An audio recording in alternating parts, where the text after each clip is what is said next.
Mantanga, a professional model and athlete with a passion for brands, advertising, and God. His love for meeting and engaging with people is what defines so much of what he does. And his current work with one of SA's biggest sports apparel brands and modeling agencies. All of this did not come easily to Loyiso, and this is his journey of walking in faith.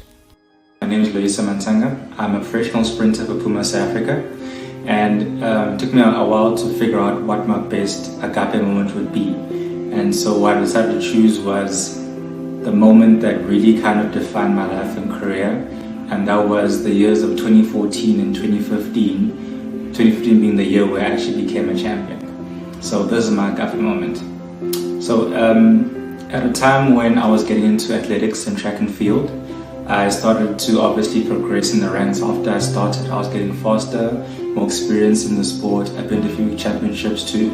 In 2013, I had by far one of the best seasons I've ever had before in sprinting, where I had been doing my second SA championships. I got my first championship medal and I was ranked 4th in the country. And what happened between 2013 and 2014 was quite difficult, where I actually ruptured both my Achilles tendons. It was not the prettiest time in my life. I was going through a lot on the track, also personally at home. And for me, the one thing that I really leaned on was just having faith in myself and just making sure that I can keep my mind and my spirits and my body just functioning at the same time, building routines, surrounding yourself with the right people. And doing that really helped me keep myself together and get stronger. So in 2013 till 2014, I really could not really train for up to 3 months, and I found myself having to gym only. And at the time, I was also studying. I was doing my second year in law at the time, and it was difficult to deal with this injury where I couldn't actually walk properly. And I was always in bed, legs up, and I was limping to lectures when I could walk. And it was just always painful. I mean, even to this day, my Achilles still hurts, even though it's healed. And the one thing that really kind of cemented what I wanted to do was the fact that no matter what I could do, no matter what I was thinking, all I wanted to do was to be able to get back up on my feet and run again. And so in 2013, towards the end of it, I was able to run, able to train a little bit. And when I got to the track, my first session, probably my coach, he told me one thing which I'll never forget. He said that what you gotta do right now is have faith and trust me. Have faith not just in me, but yourself and what you believe in. And on the other side of this road, you're gonna thank me at the end. It's not gonna be easy, it's gonna be hard. And when he told me that, I just felt this sense of confidence that, you know what, I'm gonna go through the worst, but I'm going to do it. And so that winter, that pre-season I ran, and it wasn't pretty. I was doing a distance out on line for 200 meters, 400 meters. It was crazy. And every single day I was uncomfortable.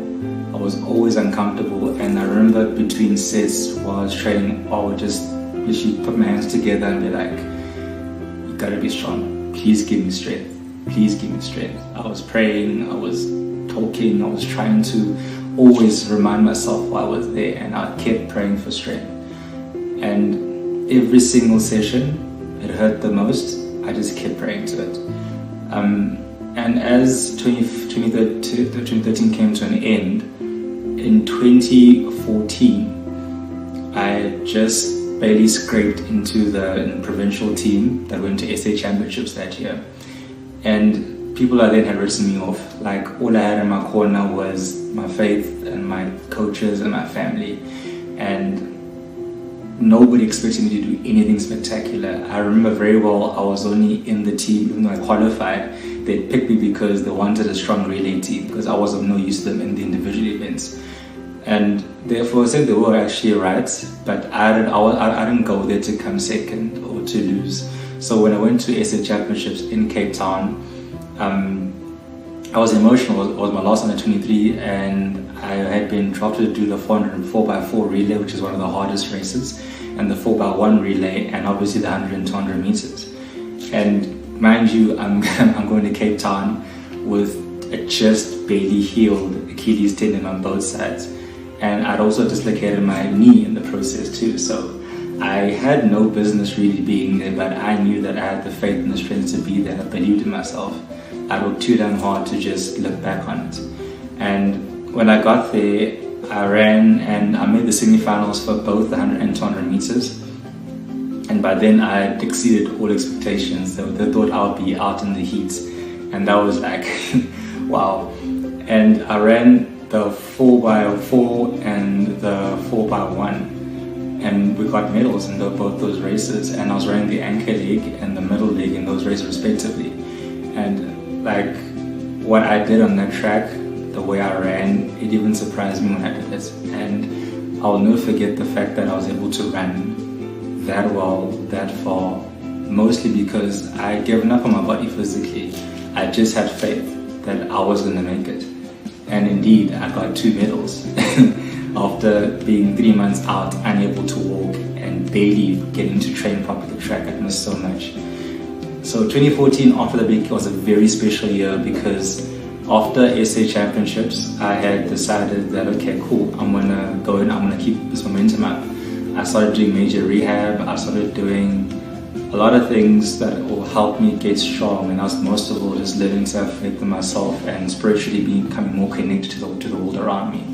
And doing that really anchored me in a place where it allowed me to focus a whole lot more on my studies, on my running, on the people around me, and growing myself. And in 2014, when I started my winter season, I promised myself that so long as I keep faith in what I do, I will always have the strength to keep going. And later that year in 2014, that's when my grandfather passed away. It was really hard for me at the time. Like, I was really close to him, and he was the one man out of everybody, even before my family even believed that I could do what I did. He was the one who knew and always told me to push, and he knew that I could make it as a sportsman, I can make it as an athlete, I can be bigger than my circumstances. And for me, it really hurt the most when he passed away, mostly because he never would have gotten to see me at my very best. In hindsight, I think he really did know that I would be at my best. He knew how far I'd go and even further. And when he passed away, I remember being there after his funeral, thinking to myself, yeah, I need to do this, you know. And as part of what he left behind, he left me a Bible, one old Bible he had with scriptures in it and all that. And he knew that I would be looking for some source of strength, and that Bible was it. You know, I didn't spend too much time reading it because every time I held it, it reminded me of him not being there. But it was a source of strength for me because I was able to be close to him and also to maintain my faith and my focus in myself and believe in myself. So after he passed away, the pre-season had started, and I just had this relentless need to be brutal and perform. And I did not lose a single race from late 2014 when the winter program started up until the very next year. And the very next year was 2015. That's the year I won my championship. And it was the weirdest championship I'd ever had before. Like, all the circumstances just aligned at that point where I was undefeated, I was running my fastest times ever, I already qualified for national championships. And all I had to do, what I promised myself, is that I want to be a champion. And I want to be what my grandfather knew I could be, knew what I was. And all I remember is that year's championship was so unique in a sense. Instead of having 3 heats, we had 4. And running those first couple heats, it was 200 meters, I found myself tired. I was so tired, I was so stressed, the world was spinning around me, and it was late in the evening.